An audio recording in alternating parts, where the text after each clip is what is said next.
Good morning! Ayan, luto na tayo ng ating ulam sa pananghalian. Ayan, baboy. Tsaka isda. Ayun. Di pa luto. Natin na natin ang ating estudyante.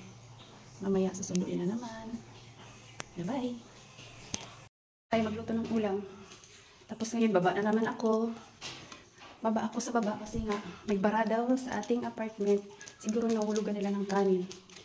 So, gagawin natin. Puntahan natin. Tingnan natin kung kaya natin solusyonan yun. Diba, all around tayo.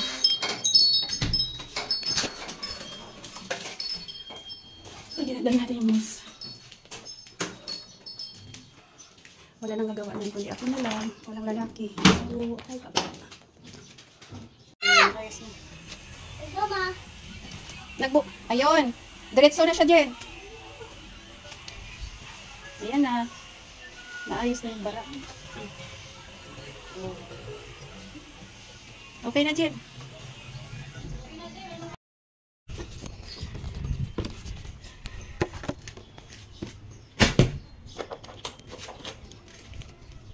Ay, salamat. Nawala na rin yung bara.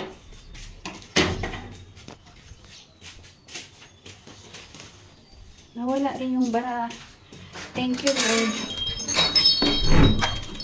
Kayang-kaya. Ay. Diba?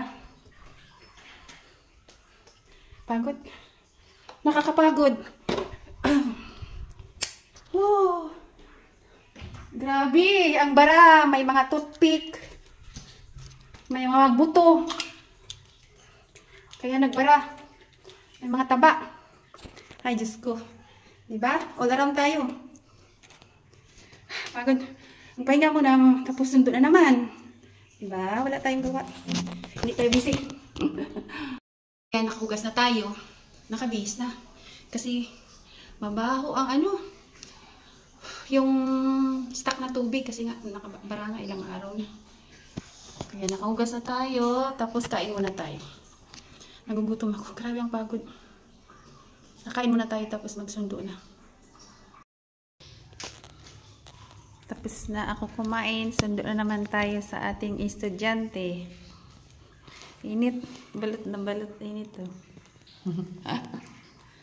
Ang init.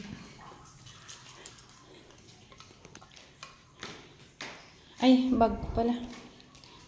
Dilim. Bakit ang dilim? Ang aking bag. Oh no. Let's go sa go.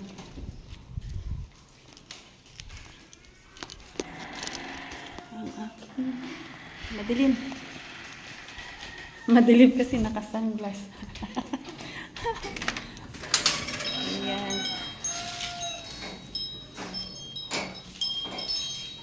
Sundot na tayo. Sabay na tayo sa ating magsusundo na tayo sa ating estudyante.